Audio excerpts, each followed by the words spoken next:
Bonjour, bienvenue pour cette nouvelle vidéo. Aujourd'hui, je vais vous parler régime alimentaire avec le régime carnivore. C'est un régime de plus en plus à la mode, fortement mis en avant par les personnes qui l'ont testé et j'ai certains d'entre vous qui m'ont posé la question. Est-ce qu'il faut le faire? Est-ce que c'est intéressant comme mode alimentaire? Et la semaine dernière, un de mes étudiants m'a également demandé ce que j'en pensais entre ce qu'on pouvait imaginer de prime abord et les résultats qui sont mis en avant par certaines personnes qui l'utilisent.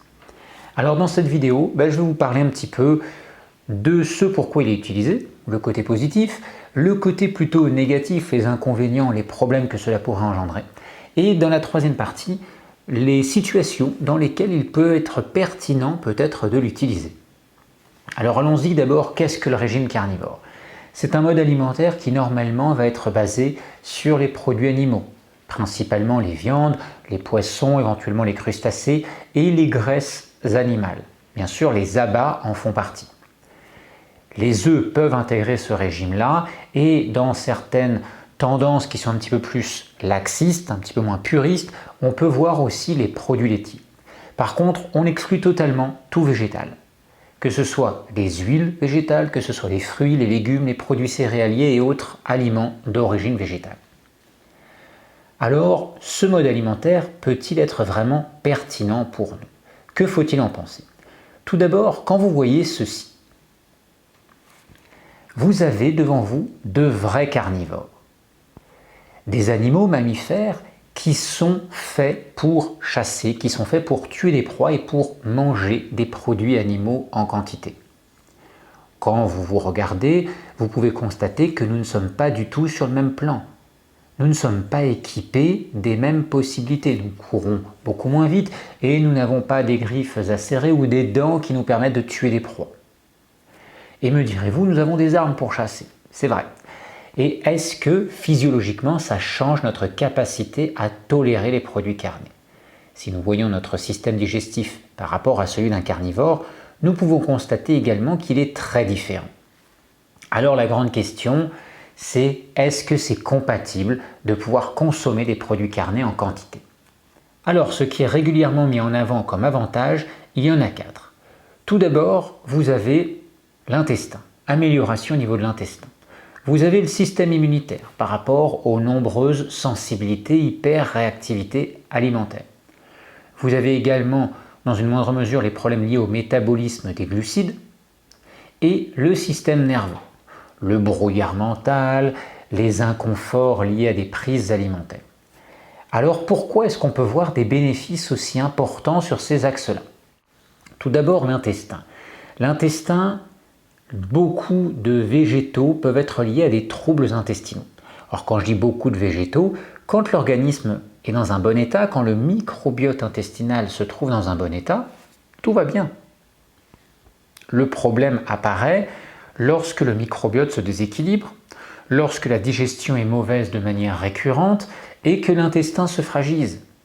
L'intestin irrité, par exemple, qui devient trop sensible, peut être hyper réactif à la présence des fibres alimentaires que l'on trouve dans les végétaux. Vous pouvez aussi avoir des glucides dans les végétaux qui vous font surréagir, fermenter excessivement lorsque votre flore intestinale est trop perturbée vers la flore de fermentation. Et puis vous pouvez avoir des troubles comme les troubles liés à l'histamine ou encore aux salicylates qui peuvent être bien augmentés avec les produits végétaux. Dans ce sens, quand vous supprimez ces produits, ça va beaucoup mieux, ça vous soulage considérablement. De la même manière, au niveau immunitaire, il y a déjà un lien entre le système immunitaire et l'intestin, mais au niveau immunitaire, vous pouvez surréagir à de très nombreux végétaux. Alors là, je vais mettre un point important ici que j'aborderai dans la partie suivante, c'est la notion de terrain. Si vous supprimez les végétaux avec lesquels vous surréagissez, que vous enlevez tous les végétaux, vous aurez un mieux. Mais c'est comme de supprimer le gluten si vous êtes hyper réactif au gluten. Ça ne veut pas dire que vous allez améliorer le terrain. Et si le terrain ne s'améliore pas, vous pouvez continuer à être toujours hyper réactif au gluten. Et vous pouvez même devenir hyper réactif à d'autres choses. Donc ça c'est important, on va en parler après, la notion de terrain. Mais en tout cas sur le moment, quand on supprime, qu'on fait de l'éviction, on va soulager énormément les réactions liées à l'immunité. Ensuite, le troisième point, la glycémie. Mais c'est vrai que si vous supprimez tout glucide, vous n'aurez plus les variations de la glycémie. Les seuls glucides auxquels vous êtes soumis sont les glucides que votre corps va produire. Donc à ce moment-là, vous serez beaucoup plus stable. C'est confortable.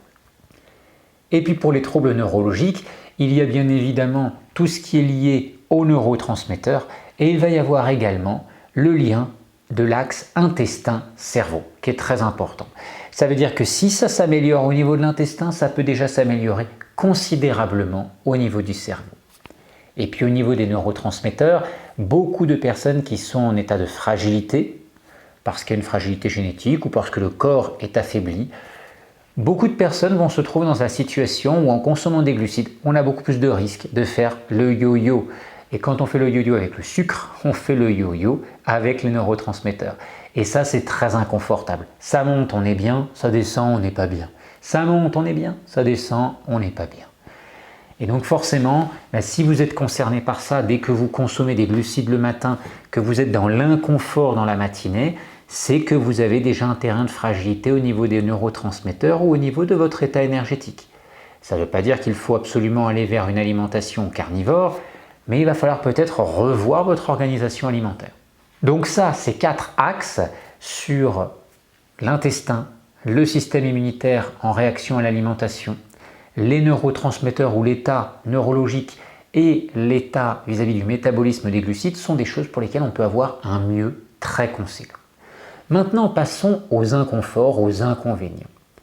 L'inconvénient numéro 1 qui a été mis en avant par l'un de mes étudiants, c'est le système rénal. Quand on mange beaucoup de protéines, on a une pression rénale qui augmente. C'est normal, quand on consomme beaucoup de protéines, le corps va utiliser une petite partie de ces protéines pour son propre fonctionnement protéiné et le reste des protéines va être transformé en énergie. Cette transformation mobilise le foie et l'élimination des déchets issus de cette transformation, ce sont les reins qui vont s'en occuper. Donc forcément, ça sollicite beaucoup plus ces deux organes et les reins sont souvent beaucoup plus en souffrance que le foie dans ce contexte-là. Néanmoins, comme avec l'alimentation carnivore, on va réduire et éliminer beaucoup de choses, on va enlever des produits laitiers, on va enlever les produits céréaliers, on va enlever les produits industriels, on va supprimer les mélanges alimentaires qui posent problème. Je vous parle souvent de combinaisons alimentaires favorables ou défavorables. Là, on va les enlever puisqu'il n'y aura plus que des produits carnés et du gras. Donc ça va simplifier énormément de choses. Ça veut dire que l'un dans l'autre, on va réduire des contraintes d'un côté, on en augmente de l'autre. Globalement, on va trouver un certain équilibre. Et pour moi, la problématique rénale à ce niveau-là n'est pas la plus importante. Elle peut poser problème néanmoins chez certaines personnes. Maintenant, la deuxième chose qui peut poser problème, qui pour moi est déjà bien plus importante, ce sont les carences nutritionnelles. Il faut imaginer que quand on consomme des produits carnés principalement, on va avoir moins de nutriments. Alors si on consomme de l'œuf, avec le jaune de l'œuf, il y a quand même un certain nombre de nutriments qu'on aura en plus. Mais si on se limite que sur les viandes, les poissons, les crustacés, même si on consomme des abats, c'est bien plus limité. Ensuite, quand un vrai carnivore consomme un aliment, il vient de le tuer, il vient de tuer l'animal et il mange l'aliment. Ça veut dire qu'il va y avoir des nutriments qui sont encore présents dans la chair animale, qui ne seront plus présents plusieurs jours après, ou qui vont diminuer en tout cas. Et comme le microbiote n'est pas le même, on peut avoir aussi un microbiote qui peut participer à la nutrition différemment chez les carnivores. Donc ce côté de carence en vitamines pour moi peut être plus problématique parce qu'on ne va pas forcément le voir au début, tout simplement parce qu'il y a un tel soulagement lié aux contraintes qui étaient présentes chez ces personnes qui vont vers ce mode alimentaire carnivore, qu'on a un mieux qui s'installe, qui est conséquent. Et même s'il y a encore des désagréments qui sont présents, on ne va pas forcément y prêter attention dans un premier temps. Le problème, c'est que ces désagréments liés à certaines carences, à certains déficits, peuvent être présents et se renforcer au fil des mois, au fil des années, de manière insidieuse. Un autre aspect qui pour moi est encore plus problématique que les carences, c'est l'état de l'intestin. Parce que l'état de l'intestin, c'est l'état du terrain de l'organisme. L'intestin régule de nombreuses choses dans notre corps. Il faut imaginer que les personnes qui vont vers ce mode alimentaire carnivore, très souvent ont un intestin déjà fragilisé. Ça veut dire un microbiote intestinal perturbé, un intestin qui peut être inflammé, un intestin poreux, etc. Donc aller vers le mode carnivore, c'est bien, on calme le jeu. Par contre, calmer le jeu sur l'intestin ne veut pas dire on améliore le terrain. Tout simplement parce que quand on change de mode alimentaire, on va modifier l'état du microbiote intestinal. En quelques jours, on a déjà une modification qui commence à être perceptible. Alors vous imaginez quand ça fait 1 an ou 2 ans qu'on est dans ce mode alimentaire. Le problème qu'on peut avoir, c'est que si on bascule que sur des produits carnés, on va avoir une flore de putréfaction qui va augmenter, ce qui est tout à fait normal. Et la flore de fermentation, elle va diminuer considérablement.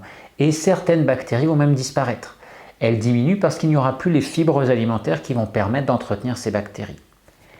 Le souci, c'est que quand des bactéries disparaissent dans notre intestin, vous avez votre biodiversité intestinale, microbienne, qui diminue.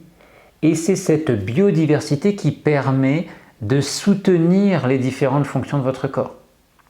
Ça veut dire que quand elle diminue, vous aurez un équilibre qui va fonctionner avec les produits carnés, mais dès que vous changez d'alimentation, dès que vous réintégrez des choses qui ne font plus partie de ces produits carnés, ça va devenir très compliqué à tolérer. Quand je dis très compliqué, vous pourrez introduire des aliments aussi anodins et classiques qu'une pomme par exemple et commencer à avoir des désagréments majeurs, des douleurs intestinales très intenses, des désagréments neurologiques. Et ça pour moi c'est quelque chose d'anormal, c'est-à-dire que s'il y avait des aliments que vous tolériez correctement ou moyennement, vous les arrêtez pendant plusieurs mois et quand vous les réintégrez, vous les tolérez de moins en moins bien, c'est anormal, surtout pour des aliments comme la pomme ou la carotte ou des aliments comme ça qui sont normalement assez légers pour l'organisme. Tout simplement parce que le régime carnivore, ce n'est pas un jeûne, c'est un mode alimentaire. Donc pour moi, cette situation est révélatrice d'un terrain qui se fragilise de plus en plus et qui pousse l'organisme de plus en plus vers une surréaction anormale. Alors maintenant, la troisième partie, qu'est-ce qu'on peut faire avec ce mode alimentaire? Alors le mode alimentaire carnivore peut avoir quand même certains intérêts. C'est-à-dire ça peut être un mode alimentaire un peu thérapeutique. Thérapeutique dans le sens où beaucoup de personnes vont consommer soit trop de végétaux, soit dans des associations où ces végétaux sont mal digérés. Et ensuite on va avoir des désagréments sur le microbiote, des désagréments sur l'intestin.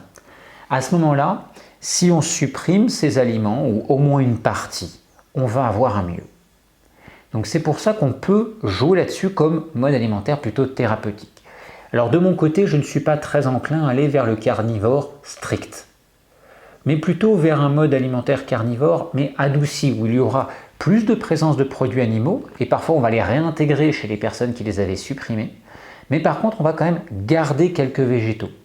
Pas forcément beaucoup. Le plus souvent, on va virer toutes les graines, toutes les céréales, toutes les légumineuses, les fruits à coque, tous ces aliments-là. Par contre, on va garder quand même quelques végétaux, soit quelques fruits si certains peuvent encore passer, et si les fruits ne passent plus du tout, on sera sur quelques légumes. Alors je ne vais pas vous dire exactement lesquels consommer parce que ça peut varier d'une personne à l'autre, mais souvent des aliments comme la carotte, la betterave, le céleri rave, la courge, sont des aliments qui sont assez bien tolérés.